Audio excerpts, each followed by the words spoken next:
Assalamualaikum warahmatullahi wabarakatuh.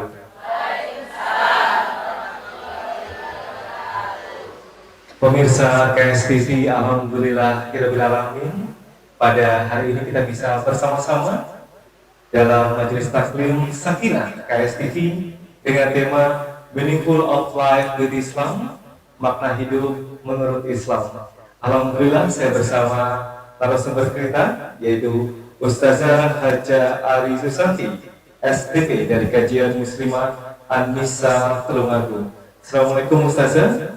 Waalaikumsalam warahmatullahi wabarakatuh. Alhamdulillah hari ini ramai sekali Ustazah. Alhamdulillah. Bertempat di Semilir Depot Cafe Tulungagung. Ini sampun ada 2000 lebih ya. Alhamdulillah. Baik, saya ingin cek suaranya bersama-sama. Baik, Sakinah KSTV. Alhamdulillah luar biasa. Alhamdulillah luar biasa. Lebih dari 2000 ternyata ya. Baik, tema kita hari ini adalah Meaningful of Life with Islam bersama Ustazah Haja Ari Susanti STV. Moga kepada Ustazah untuk dimulai dengan mukadimahnya. Ya.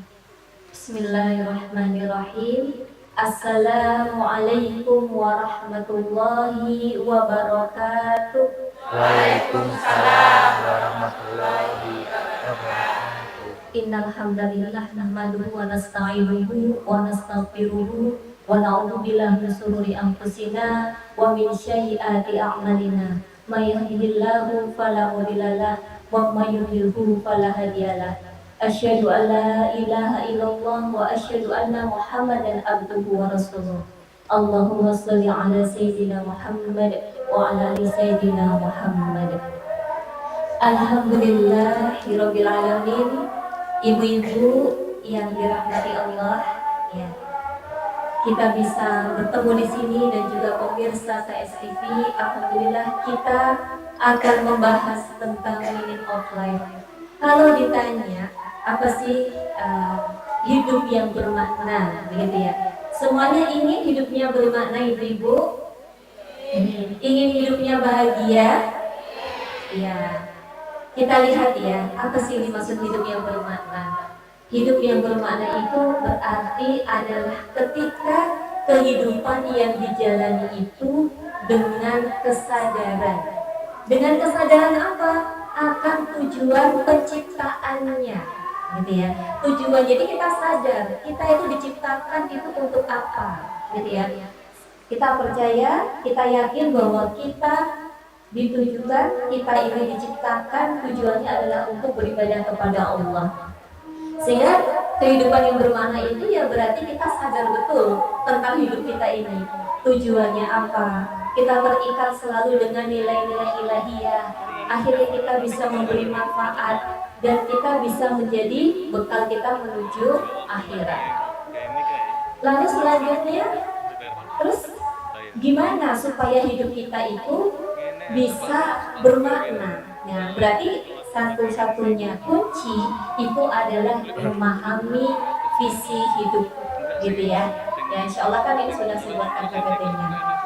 Apa kita memahami visi hidup? Berarti kita sadar betul. Ibu-ibu silahkan direnungi setiap malam, mungkin habis tahajud atau refleksi diri, gitu ya. Dari mana kita, ya? Mau kemana kita setelah kita hidup? Dan untuk apa kita hidup di dunia? Insya Allah kalau 3 pertanyaan ini akan terus kita tanya, gitu ya. Kita coba untuk merefleksi, maka kita akan sadar bahwa kita ini hidupnya adalah untuk apa, gitu ya. Gimana? Baik Ustazah, di mana kita harus mengenai hidup dengan kesadaran diri Ustazah ya, bahwa tujuan kita adalah untuk beribadah.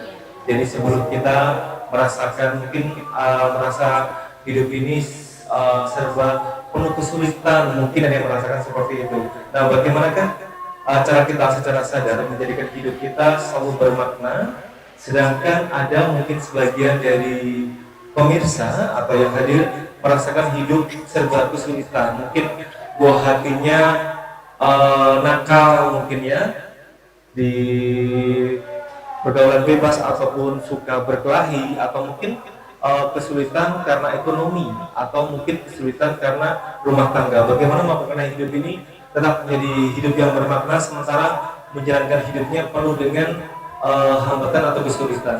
Monggo Ustaz.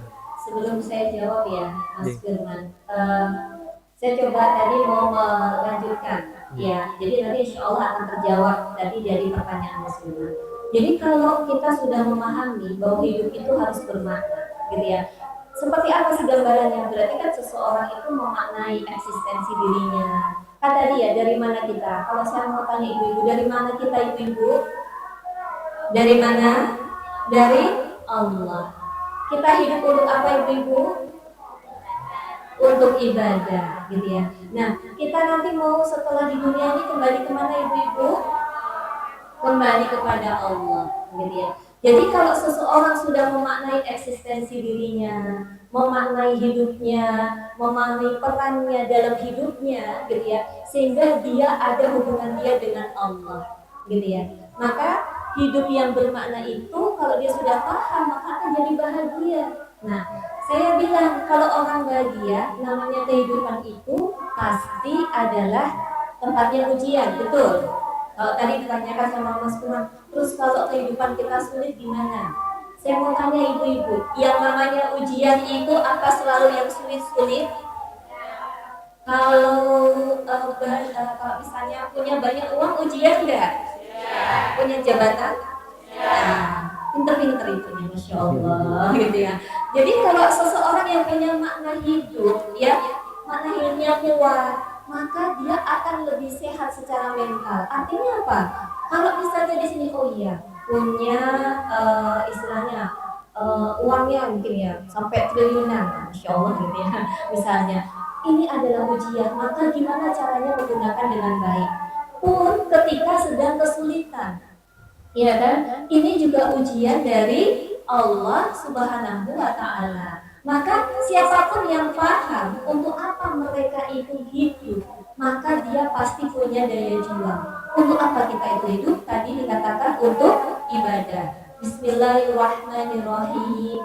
Wa ma khalaqul jinna wal insa illa liya'budun. Itu di Quran surat Az-Zariyat ayat 56. Berarti kalau kita paham betul bahwa hidup kita itu adalah ibadah, sehingga kalau dapat ujian nih, sedang sulit, maka gunakan pas kesulitan itu atau pas sedihnya itu. Boleh nggak Bu kita sedih? Boleh, kan gitu ya. Dapat pas musibah sedih boleh, tapi nggak berlarut-larut. Kenapa? Karena kita yakin ada Allah Subhanahu wa Ta'ala. Jadi orang yang hidupnya bermakna, ya, dia selalu memaknai hidup adalah orang yang bisa mengkonversi setiap aktivitasnya itu adalah untuk ibadah. Jadi kalau sedang sulit atau sedang apa, gunakan itu. Oh iya, ini adalah ibadah saya. Gimana supaya ibadah? Berarti harus sabar. Iya nggak Bu? Juga misalnya bisa syukur, iya kan Bu? Nah, Masya Allah, itu maksudnya. Baik Ustazah, apapun ujian hidup itu adalah ibadah. Jadi kita harus memaknai kesulitan agar kita selalu ingat dengan Allah, sehingga bisa terus merendah dan terus berdoa untuk segala kebaikan. Baik Ustazah, bicara masalah rutinitas, mungkin karena ibu-ibu juga sibuk ya, pekerjaan, sibuk ngomong anak yang masih kecil-kecil atau masih balita, sehingga kadang itu lupa memaknai hidup. Ada ujian dikit aja sudah bad mood ya. Sudah namanya berkali-kali, sehingga lupa bagaimana bersyukur dan memaknai hidup. Bagaimana kan tips agar kita selalu ingat dan tidak terlupa ketika kita ada banyak kesulitan, tapi kita tetap bisa bersyukur dan memaknai hidup. Iya. Kalau kita kembali ke surat tadi ya, Az-Zariyat ayat 56, bahwa kita ini diciptakan untuk apa? Untuk beribadah, ya kan? Kalau namanya ibadah, berarti setiap aktivitas kita, tidak hanya ibadah, tidak hanya sholat, puasa, zakat, haji, tidak hanya itu, tapi ibu-ibu ketika mendidik anak itu adalah ibadah. ya kan? Menjadi istri itu juga ibadah. Nah, gimana supaya setiap aktivitas itu bernilai ibadah? Tadi di awal, meaningful life itu adalah berarti kita sadar. Masya Allah, sebenarnya di Islam sudah banyak diajarkan. Makanya kalau sekarang biasanya bahasnya mindfulness ya, ya, gitu ya. Jadi kita tuh menyadari apa yang kita lakukan pada saat itu. Gimana supaya sadar? Gimana supaya kita selalu nyambung sama Allah? Kesambungan kita dengan Allah itu namanya idrok silabillah. Maka gimana caranya kita itu menghadirkan idrok silabillah, hubungan kita dengan Allah? Pertama misalnya, ibu-ibu harus bulatkan tekad dulu. Jadi kalau rutinitas, misalnya apa ya biasanya ibu kalau rutinitas bu? Nyuci piring, gitu ya. Contoh ya, sudah pro nyuci piring. Biasanya saya suka nanya ibu-ibu kajian Anissa, ibu-ibu kalau nyuci piring kita pertolongan Allah enggak? Kan sudah pro. Nah itu salahnya kita. Kadang kalau sudah pro nggak mau minta pertolongan Allah. Padahal kita harusnya setiap saat minta pertolongan Allah dengan membaca basmalah, dengan berdoa. Panjenengan semua nyuci piring kayaknya udah rutinitas. Mendidik anak juga sudah rutinitas. Tapi kalau niatnya bulat tekad, nah syaratnya ibadah cuma dua. Dinilai ibadah cuma dua, apa? Niatnya lillah, niatnya ikhlas karena Allah. Nah kalau pengen ikhlas gimana ibu-ibu? Berarti harus ada betul-betul tekad yang kuat. Bismillah, ya Allah saya mau nyuci piring. Pernah nggak ibu-ibu kayak gitu? Oh nyuci piring, oh cepet-cepet ini 5 menit, 10 menit gitu. Ayo nak cepet-cepet mau sekolah, gitu kan? Akhirnya kira-kira pusing nggak bu? Memperongsong kalau bahasa Jawa, iya kan? Tapi kalau kita niatnya Bismillah ya Allah nyuci piring gitu kan, insya Allah dapat pahala dari Allah begitu. Nah kita itu ada idrok silabillah di sini. Masya Allah yang layan suami, Masya Allah, dan kemudian jadi ibu luar biasa. Sehingga kalau suatu saat menghadapi anak-anak tadi ya misalnya anaknya rewel, ibu-ibu bisa jeda dulu, jeda misalnya. Jadi nggak usah ikut rewel ibu-ibunya ya. Jadi anaknya tantrum, ibunya tantrum. Repot dong nanti ya.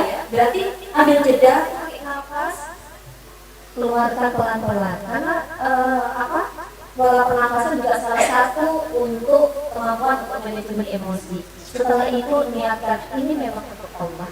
Nah, pertama sudah niat benar untuk Allah. Setelah itu lupa karena emosi.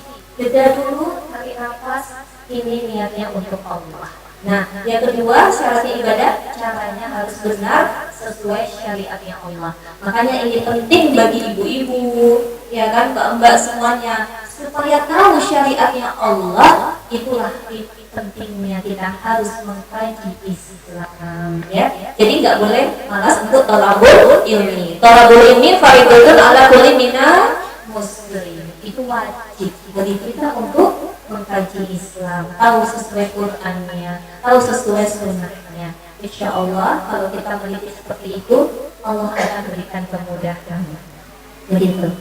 Baik Ustazah, di mana ibu-ibu ketika lupa atau kurang memaknai hidup, teruslah bersyukur mengucapkan basmalah, hamdalah, istighfar, sehingga tidak sampai terlupa Ustazah ya. Betul. Baik, orang yang sudah memaknai hidup pastinya hidup bahagia Ustazah. Bagi mereka definisi bahagia menurut pandangan Islam. Kadang orang berpikir bahagia kalau sudah punya uang 5 triliun, alhamdulillah. Atau bahagia kalau sudah punya cucu karena sedang ar cucu ya. Atau bahagia kalau tidak punya hutang. Nah, bagi mereka definisi bahagia menurut pandangan Islam Ustazah. Iya, bahagia asal. Jadi bahagia menurut Islam itu ya berarti mendapatkan ridhonya Allah. Ya, kalau kita sudah memahami hidup kita itu untuk ibadah, kita akan memaknai setiap sekecil apapun aktivitas kita itu adalah untuk ibadah. Nah, maka kalau kita selalu connect dengan Allah, maka itu akan diberikan yang namanya pertolongan Allah berupa sakinah. Jadi ya ketenangan atau sakinah hati yang tenang, ya, ketenangan. Itu bukan berarti kita menyendiri, healing gitu ya Bu ya. Tapi nanti pulang lagi pusing lagi. Enggak ya, ketenangan itu dari dalam diri kita. Gitu ya. Walaupun lagi hidup pikuk, lagi sibuk, tapi kalau dia tenang, maka itulah kebahagiaan sejati. Maka ketenangan itu dari mana? Dari Allah. Nah, kalau kita ingin dapat ketenangan dari Allah, dekati Allah. Maka setiap tantangan yang datang dalam hidup itu harusnya bukan menjadi hambatan, tapi sebagai pelajaran menuju kesempurnaan kita dalam menjalani tugas kita, yaitu sebagai hambanya Allah. Maka kalau sebagai hambanya Allah, kita bahagia dapat ridhonya Allah. Supaya dapat ridhonya Allah, kembali lagi tadi, niatnya ikhlas, caranya benar, ya, dan dekat terus dengan Allah. Maka kalau ada yang sulit-sulit, ada musibah, pertama itu adalah pertolongan pertama, berarti sabar, kan gitu ya. Nah, insya Allah itu akan bahagia. Jadi bahagia itu sebenarnya ketenangan, cara merespon dengan benar. Respon benar sesuai syariatnya Allah. Begitu. Baik, bahagia dengan ketenangan dan diridhoi sama Allah. Jangan sampai bahagia tapi dengan melakukan hal-hal yang dilarang, Ustaz ya. Baik, kita akan kembali di Sakina KSTV. Setelah jeda iklan berikut ini.